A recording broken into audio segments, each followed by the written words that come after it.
Hey everyone! Welcome to The Young and the Restless. I'm Jane, and I'm so excited to have you here. If you love Young and the Restless, then you're in the right place. Make sure to hit that subscribe button and turn on notifications so you never miss a video. Alright, let's dive right in. According to Thursday, July 24's recap of The Young and the Restless, Nick Newman will sustain a cut and lose a significant amount of blood. Let's discuss all the thrilling YNR action before Sharon Newman rushes to Billy Abbott for assistance. The stout security guard will be waiting for Sharon to pick the lock on the storage room door. Before sustaining a gash on his side during the altercation, Nick will beat that guard. Nick will attempt to get up and depart with Sharon after using a bottle to knock out the security guy. In the end, Nick will be too weak, so he will send Sharon to get him help. Billy will discuss the possibility of their collaboration with Kane Ashby in one of the courtyard areas in the interim. Kane will prioritize his visitor's safety for the time being, but he will return to Billy later. Kane will saunter off, and Sharon will rush out in a panic. Billy and Sharon will head back to the storage room as soon as Billy receives word of Nick's injury. By then, Nick will be unconscious, but Billy will make sure he's still alive by checking his pulse. Even though Nick will eventually open his eyes and murmur a little, the amount of blood he has lost will undoubtedly leave him in poor condition. Sharon will point out that they are stranded without any doctors, but Billy will not like Nick's chances if they don't get him medical help. Billy will still believe that they must locate someone who knows more about first aid or else Nick might not survive. She will be able to tell that something is troubling Jack Abbott in their sleeping automobile. Jack will acknowledge that he thinks about Billy and consider severing his relationship with his brother. Diane will find it difficult to accept that Jack may simply leave, but Jack will be concerned that he is preventing Billy from pursuing his own goals. Billy will worry that Jack has turned into an enabler because he is always there to save him. Audra Charles would then go after Kyle Abbott and make it clear that she was genuinely feeling exposed by Damian Kane when she became engrossed in the situation. Kyle won't accept that, pointing out that he has already updated Victor on Audra's failed plan component. Since Kyle made things worse for himself with Victor, Audra will keep denying that there was a seduction plot. Eventually, Audra will turn the tables on Kyle by pointing out that he nearly cheated on Claire Newman. Kyle will maintain his commitment to Claire despite Audra's taunts about his suitability for her. However, Audra will imply that Kyle is playing with the wrong person and essentially warn that if she has nothing left to lose, she will be dangerous. Carter will be questioned by Victor Newman and Chance Chancellor on the train. That will lead to some discussion about how the groundskeeper's narrative and Carter's don't match. Carter will be questioned about whether he was aware of Kane's plan to murder Damian or whether he might have acted as his boss's go-between after learning of the crime. Despite Carter's admission that he would do everything for Dumas, who rescued him from poverty, and he will maintain his innocence while also defending Kane's. Victor will say that someone saw Carter with the bloody knife when he placed it in Nick's sleeping car, but Carter will pretend that Nick should be the one being questioned. Carter will unintentionally reveal that the knife is beneath the sink after denying it. Carter will undoubtedly appear guilty because Chance and Victor never mentioned that the knife was in that precise spot. Chance and Victor will discover that either Carter placed the knife there to implicate Nick or someone told him it was there. What is it? Kane will inquire when he emerges and insists on talking to Carter by himself. Kane will maintain that he wants to identify the true murderer, despite Victor's assumption that he wants to correct their stories. According to spoilers for The Young and the Restless, Kane will demand the complete truth from Carter, so pay attention. Nick staggered into the thick brush, his vision hazy at the edges due to the intense agony in his side that made him feel sick. The blood loss was getting critical, and the cut was deep and much worse than he had first believed. He struggled to stay upright as his boots dragged on the wet ground and every step felt heavier. In his waning awareness, the trees in the forest appeared to swing strangely as it closed in about him. The metallic smell filled his nostrils as he gripped the cut, his fingers slippery with warm, sticky blood. He had to keep going since quitting would mean death, and he wasn't prepared to pass away in this manner or in this remote location.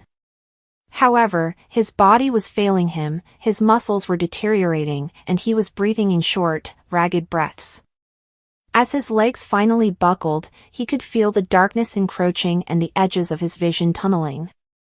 His head lolled sideways as he fell against a tree stump coated in moss and sank into the dirt. He sensed he was about to faint as the world whirled furiously. The fatigue was unbearable, but he had to battle it and stay awake. He thought of Sharon, but where was she? Had she survived? Her frightened shriek as the attack started, the ensuing confusion, and the excruciating pain as the sword sliced into him were the last things he recalled. He hoped she had managed to escape and wasn't laying in the woods, bleeding out like him. He knew he was losing the fight when his eyes drifted under the terrible weight of them.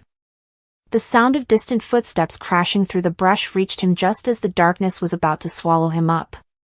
Did it help? Or did death arrive to complete the task? He lacked the strength to shout out, thus he was unable to tell. He attempted to push himself up, but it was ineffective. His hand jerked, fingers scraping feebly against the earth. Before everything turned black, the footsteps became closer and louder. Sharon ran into the jungle like she had never run before, her legs screaming in pain and her lungs burning. She was unable to get the image of Nick fainting with blood streaming from his side out of her head. Billy would know what to do, so she needed to find him and get aid. Billy had the right answer every time. She hardly saw the trees whipping past her, their branches tugging at her clothing and scratching her face and arms. Finding Billy before it was too late and making it to the cabin were the only things that mattered. The sounds of the assault, the yells, and the violence that had broken out so abruptly were still audible to her. Nick had suffered the most because they had been ambushed and caught off guard. With her hands anxiously pressing on the cut, she had attempted to halt the bleeding, but there had been too much blood. She had known that he would die if she didn't obtain treatment right away since his complexion had been pale and his breathing had been weak. The cabin appeared, a ray of optimism shining through its worn wooden walls. She ran the final few yards, her boots banging on the porch steps, and then she threw open the door, almost crying with relief. "Hey, Billy!" Her voice was rough with fright as she screamed. The interior was dark, with a lingering smell of oil and wood smoke. She feared he wasn't there since, for a heart-stopping moment, there was no reaction. Then there was a thud of heavy footsteps coming from the back room, and Billy came out, looking at her unkempt, the blood on her hands and clothing, his face changing from bewilderment to alarm. "Sharon? What on earth took place?" He walked across the room in 2 steps and demanded. Her breath came in gasps as she struggled to speak. "Nick is really hurt. I couldn't stop it, there was an attack. He's bleeding." Billy didn't wait for her to finish. He snatched a gun off the wall and slung a medical kit he had taken from a shelf over his shoulder. "Where is he?" With a trembling hand, Sharon gestured back the way she had come. "Near the creek, about a mile to the east. He was hardly conscious when I left. He's lost so much blood." Billy's jaw clenched, his fingers whitened on the rifle. He said, "Stay here," and started to head toward the door. "Clock up behind me. You understand that I and Nick are the only ones who should open it?" She gave a desperate nod, but the idea of staying behind and not knowing if Nick would make it was too much to take. She stepped forward and insisted, "I'm coming with you." Billy's eyes were intense as he turned. "No.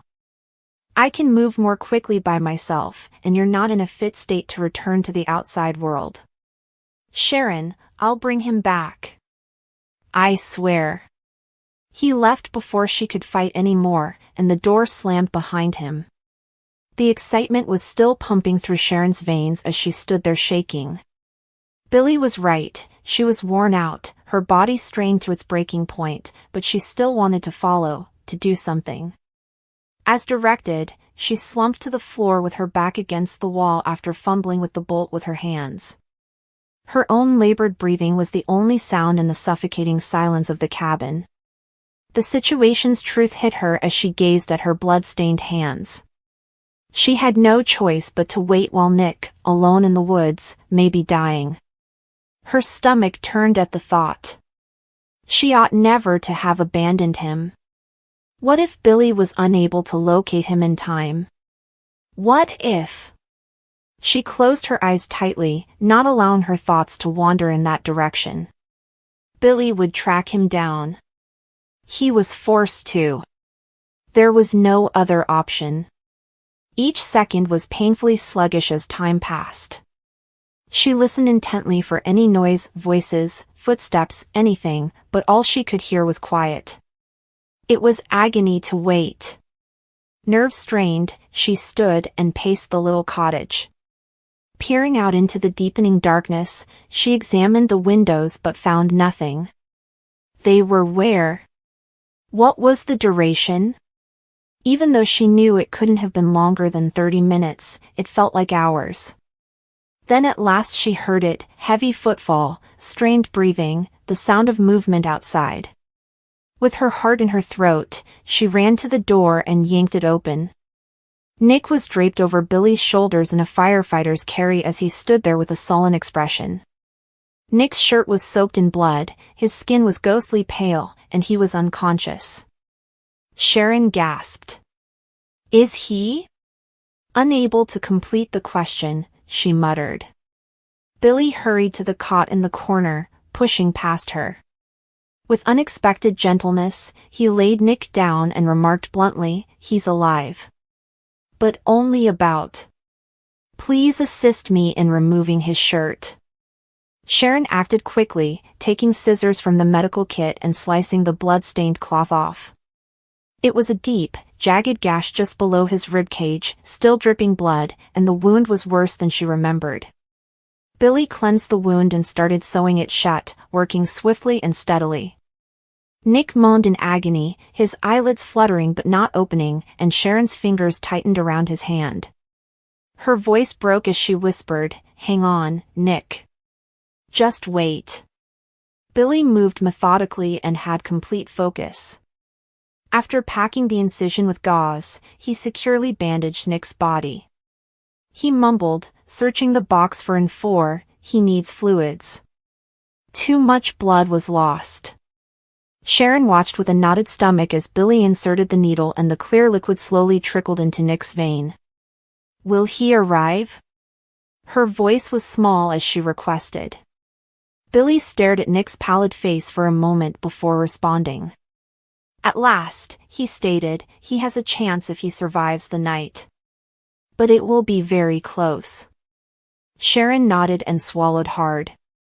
She refused to leave Nick's side for even a moment. Taking his hand firmly, she dragged a chair near the cot. Billy got up and used a rag to wipe his bloody hands. "I'll stand guard outside," he declared. "In case they followed." Sharon hardly heard him, her whole focus being on Nick's sluggish breathing and the slight pulse beneath her fingertips. She would be there, battling with him, wanting him to survive even though the night ahead was long and uncertain. Because it was impossible to lose him. Not right now. Never. Nick had always been the rock, the bulwark against which others leaned. However, the sound of glass shattering and a guttural scream that ripped through the ranch house's silence tonight destroyed that image. The eerie glow of the moon, which hung heavy in the sky, was accentuated by the distant rustling of trees, which added to the sudden silence that followed the chaos.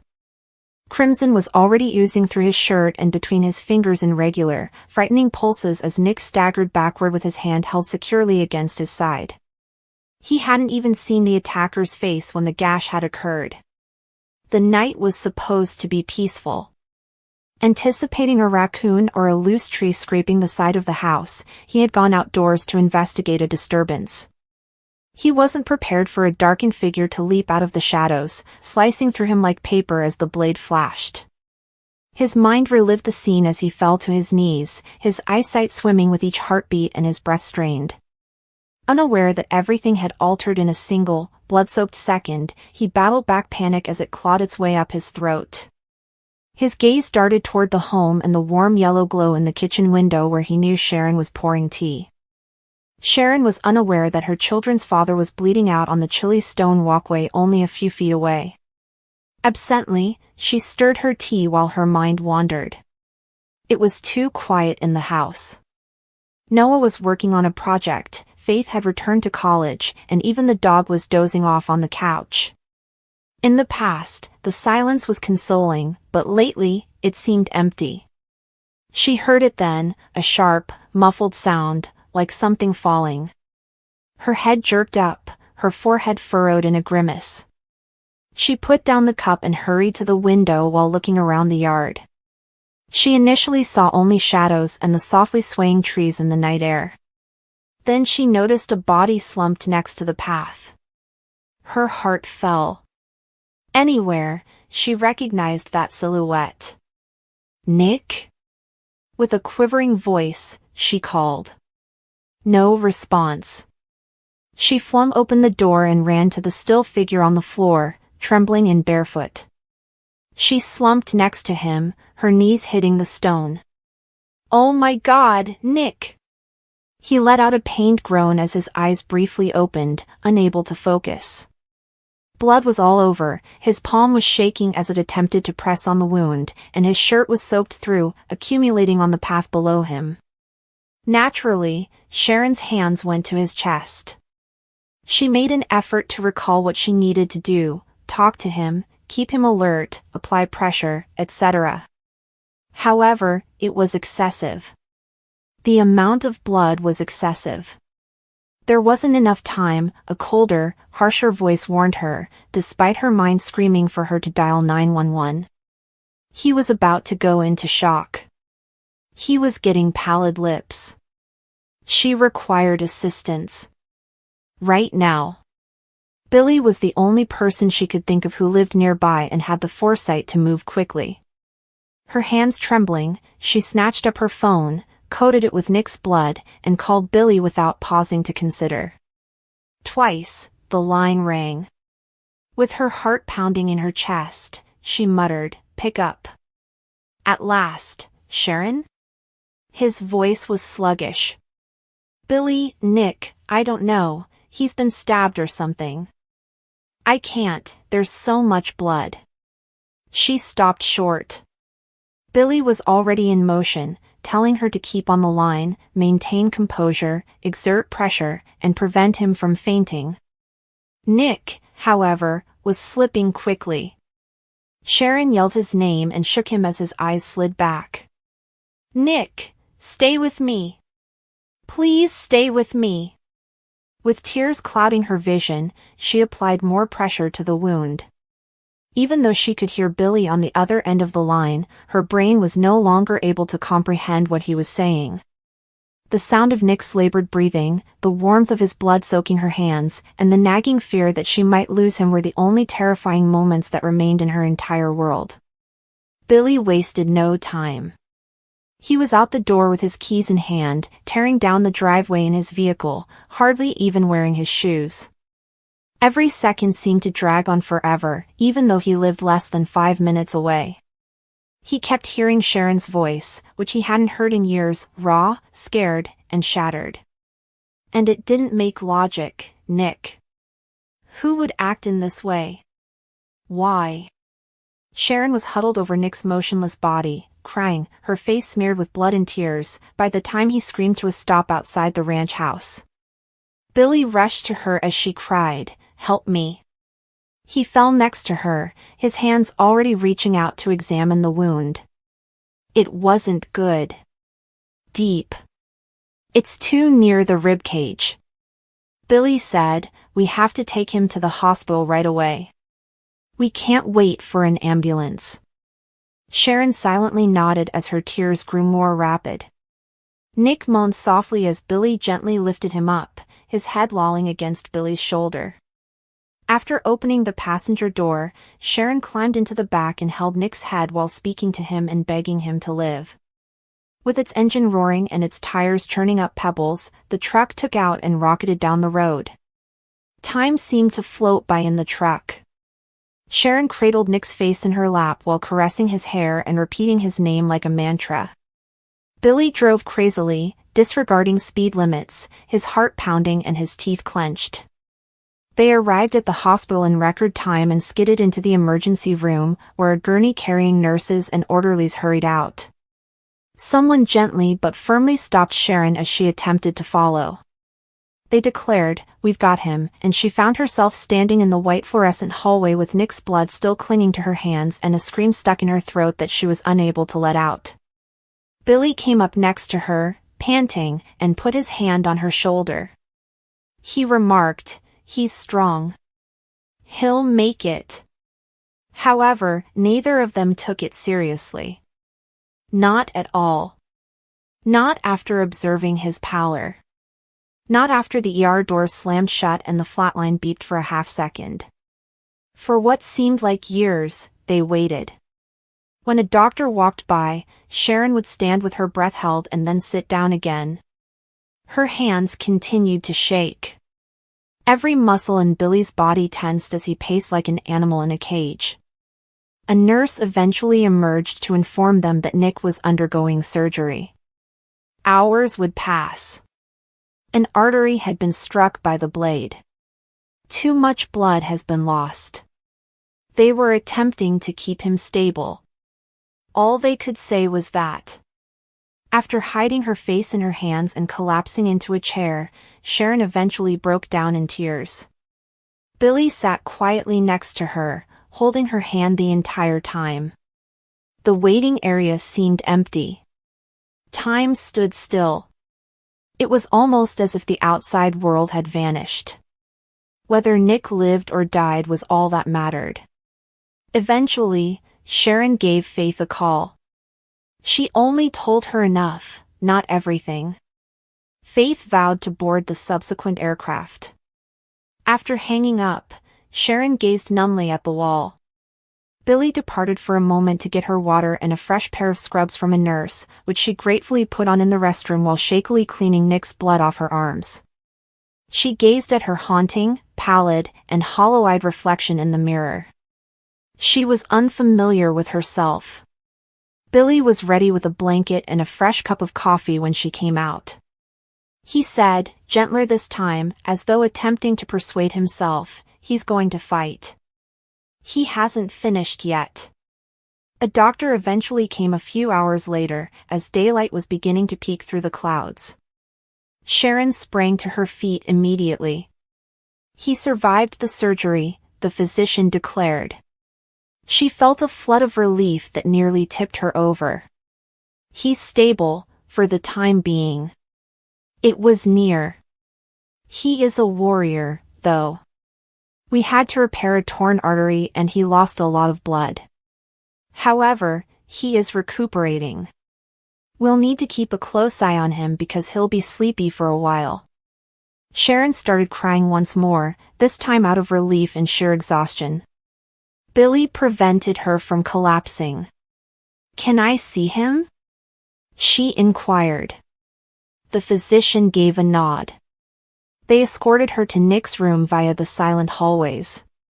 Although he appeared to be a pallid, beaten shell with tubes and wires all over him, he was still breathing. Alive. All that mattered was that. Sharon softly took his hand in hers and pulled up a chair. She said, "You scared the hell out of me. Avoid doing that ever again." Nick's eyes fluttered as he stirred a little. He glanced at her and forced a small grin as they opened, groggy and unfocused. He croaked, "Hey." Sharon wept onto the blankets as she leaned down to kiss his forehead.